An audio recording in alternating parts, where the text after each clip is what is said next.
Good hello. Yay. Alright, let's get this shindig started. Grids are always nice. Choose any object. I chose this pod and put it right in the center of this intersection. Turn the Kaleidoscope off. Make the brain into the object into a template, and also turn off its brain because there's gonna be a bunch of them, and their brains aren't even being used anyways. So, 2 logic cubes. Don't mind the second one. Let's just play with the first one for now, and do it once for each of loop, creating for every 360. Each 360 being in its own degree for a circle, basically. So I'll be creating that pod at that pod's position, or whatever you have. You don't have to have a pod to be cool, but create it with a variable so you can play with the variable, and then next have it yaw, and yaw by a whole new variable which isn't even set yet, which is fine, because right afterwards it'll be incrementing it by 1, so it'll be going through each of the degrees for the whole 360. So yeah, and let's just see what that looks like so far. I'm always sick, I'm sorry.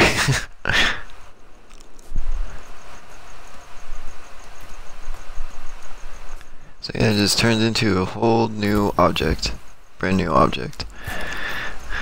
So just for a little demonstration, don't mind any of this code. This is just stuff that I just want to show a different perspective to give it a little bit better understanding of what it is that's happening.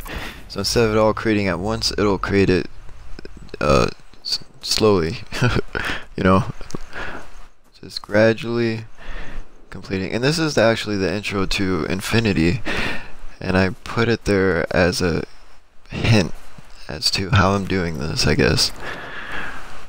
Little Easter egg. So yeah, let's go back to what we were doing now. Next, after I'm, like I said, don't pay any mind to any of that. So starting back now. So now we're gonna add it to an object set, because right now the only control we have is through this variable that we created as we created. But I mean, 360 of these are getting created. Our control only is in that time frame, so let's extend that and put it on all of them. So object set, bam. So we can play with them all. And I just switched brains entirely, or pages. Sorry, I don't know, it feels cleaner. So now I do it for each of them. Then I'm gonna make them all pitch. You can make them pitch, yaw, roll, or any variation. It does something different, and I find 0.5 as a pretty sweet spot. I like that number, which can also be a variable. Here I'm playing with the orientation. Notice how it's on the bottom. It's going to be really important to consider that when you're creating things using this, because it'll go from the top to the bottom, and then from the bottom back to the top. So it just kind of blooms and does its thing, being a goof. So, just to give a little bit more of a understanding here, I'm going to take this torus, and for some reason this torus, the orientation is on the bottom as well. I don't know what the deal is with that. I don't know. That's just the way it is, and so it kind of makes this weird. It reminds me of those toys, those little rubber things they can turn inside out, like a little cap, and you put it on the table and you wait for it to go pop and just smack some kid in the eye or something. It's just, they're fun. So in comparison with that, let's check out the other torus. This torus, its orientation is dead center, so it's going to be totally different. So rather than going from top to bottom to top, it goes both ways at the same time.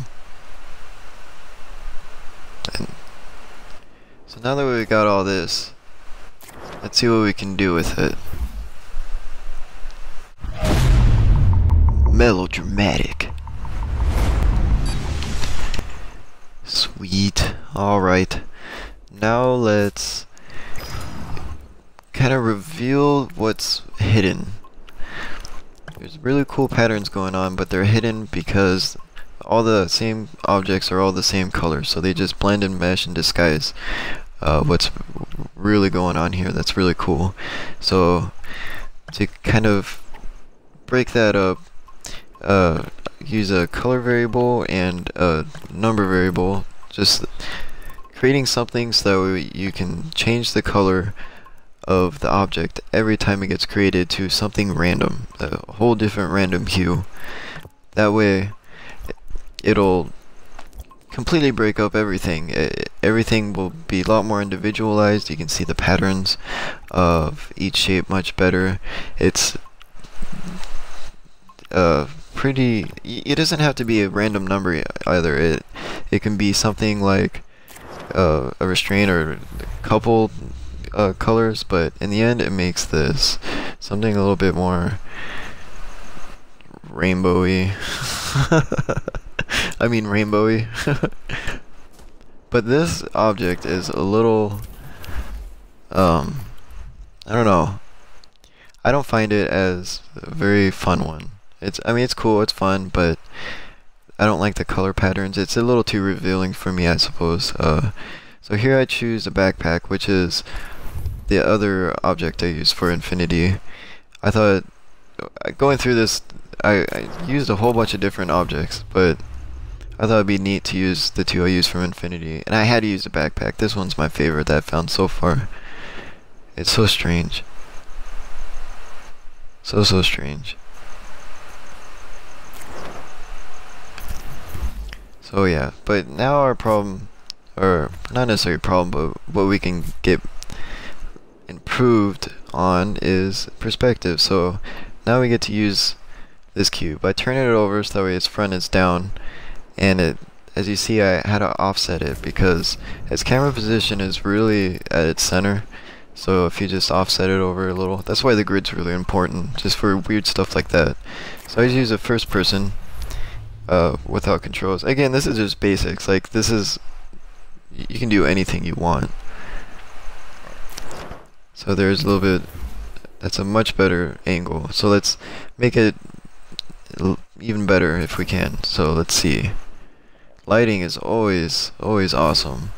So using a light bulb and then pairing that up with pitch black, to me is just amazing. I love it. But pitch black is pretty sensitive to light, so it's always good to, you know, not get too crazy like this. This is a little too bright for me still, but I think it's more the range.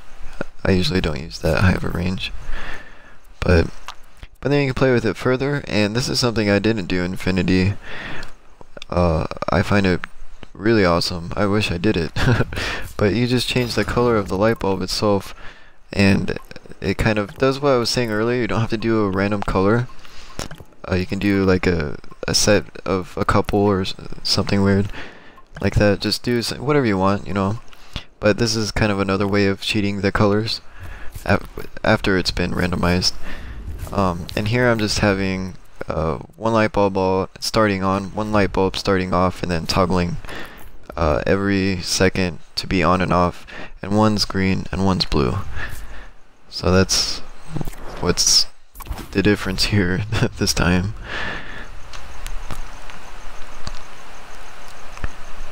And switches blue and then green. And then another fun thing to do is, again, just playing with perspective mostly. So here's just writing out a code to move the camera up and down smoothly with your joysticks, that way you can control where you want. I recommend, if you're going to do something like this and you want to automate it, you're going to want to display, you know, where its Y position is, and keep track of that and its current speed, so that way you can automate where you want things and when. Maybe even having a timer.